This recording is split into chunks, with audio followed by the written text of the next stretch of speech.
square set of poxied foot upon this fair shine.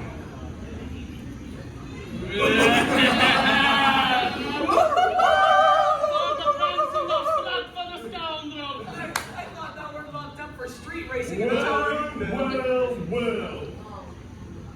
Come on, Big Jim. Keep going. You got it, bud. If it is not home, if it is not me three best mates who've been up to no good. Hey, it'd be great to see the three of you here. Now, we have all these goodly people here. Why don't we sing that that one song that we wrote that one time? That one that we did completely off. Yeah, most mysterious and supernatural. Most mysterious. Might as well have done it in the last 3 weekends. Wait. Right, don't worry about it.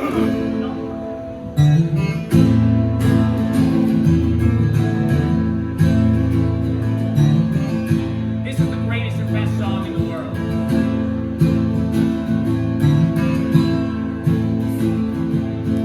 Tribute.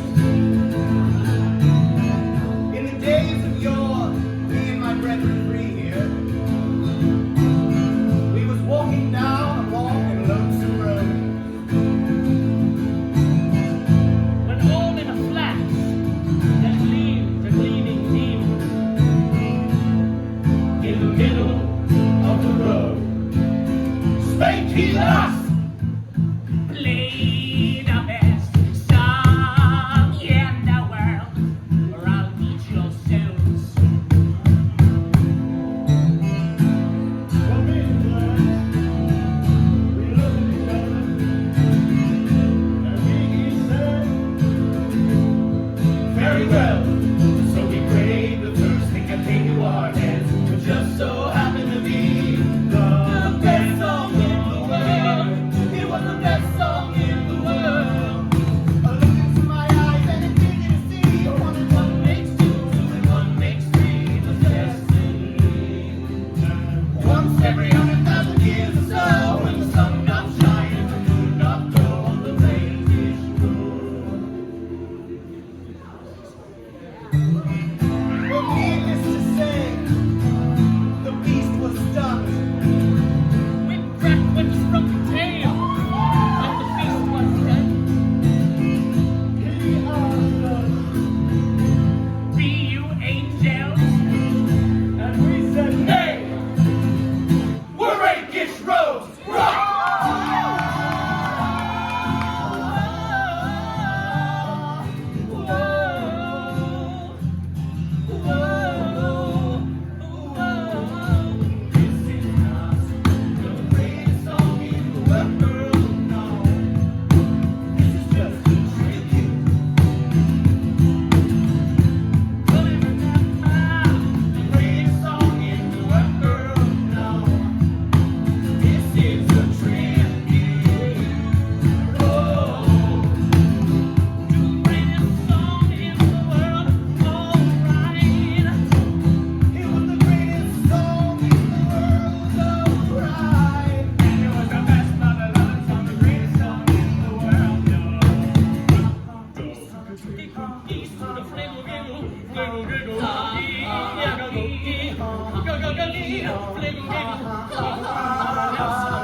And the peculiar thing is this, my friend, that song we sang on that fateful night, it didn't actually sound anything like this song. 'Cause this is just a tribute. Now he must believe it. I wish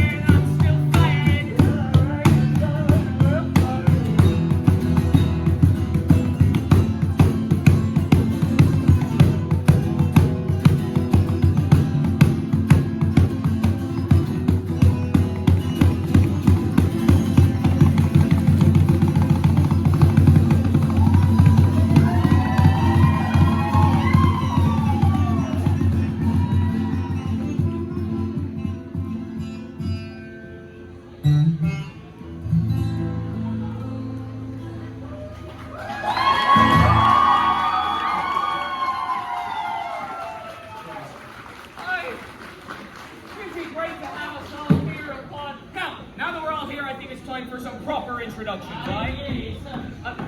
Big Tim, where art thou going? The system. My beautiful system. Oh, right, the system. Grab a seat, boss.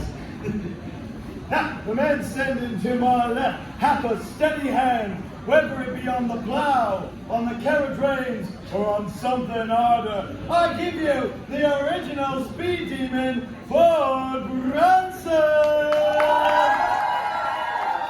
Thank you, my most gracious and attractive mort. You're so handsome today.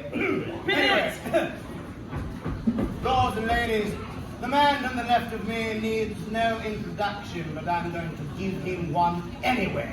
He mayst appear to thine eyes a simple beggar with a beautiful hat, but much like the noble chameleon, he can transform into anything, be it a magistrate with a beautiful hat, a pirate with a beautiful hat, a fair milkmaid with a beautiful, I just look at that hat. Give it up for Renzo Borgogna!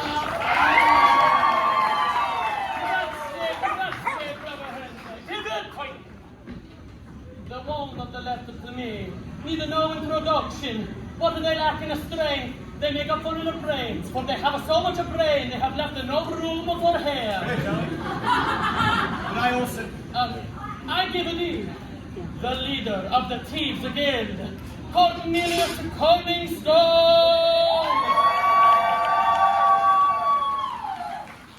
Pivot. And last but certainly not least, a fertile mountain of a man. Many have climbed, but few have reached the surface. I give thee the stone of Stephanie, the ham slam himself, Big Tim Pestle!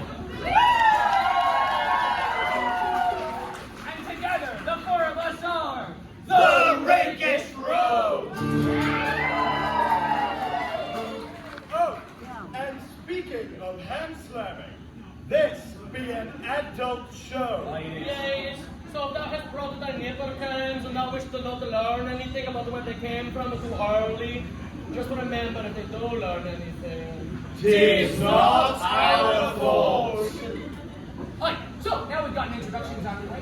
Big Tim. Oh, aye. I think thou hast a story about thy history, aye? Oh, indeed, the story of another very large man, my grandfather, Big Jim.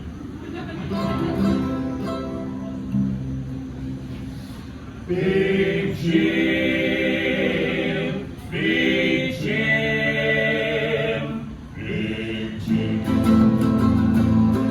Big Jim was a man in a mining town. He was a mighty big man with a mighty big crowd. He was a large, huge, gigantic, enormous, gargantuan, ample, muscly, voluptuous, voluminous, he's hydromatic, he's systematic, he takes 5 doorways and another doorway on top of the 5th doorway just to get him through. The doors are sewn together. It's insane how huge he is. You could just, Well, let's just say he was big. Big Jim. Now, Big Jim had a friend who was a tiny little man. He had teeny little ears and very small hands. He was sort of a tiny little miniature. I mean, if you were in the back of the classroom, you'd probably never see him raise his hand. You put this guy next to him and you'd be like, wow, that's a really big hand. So damn small, you wouldn't even see him. I mean, yeah, he's so small, you know what I mean? It's just like so tiny, I guess you could say. Well, let's just say he was tired. There was one more man who worked down in the mine, Big Jim and Tiny Jim. But he was a normal, average, run-of-the-mill, you miss in the crowd, they need an eye-biz jack to be even seen at a festival. They're pretty average, they like missionary, not because of their big position, just kind of what they know, and what they think they're the best at. If I was to describe a shape, then I would say square, maybe a triangle on their craziest days. Well, let's just say, Well, let's just say he was of a very medium build. Medium Mick. Big Jim, Tiny Tim. Medium Mick.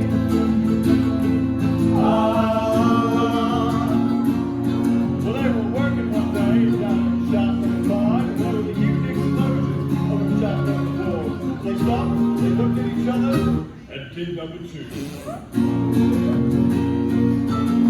They heard the sounds of people dying, dogs were barking, and men were crying. But someone had beans that were on that day. A double serve for Big Jim. Big Jim, Big Jim, Big Jim.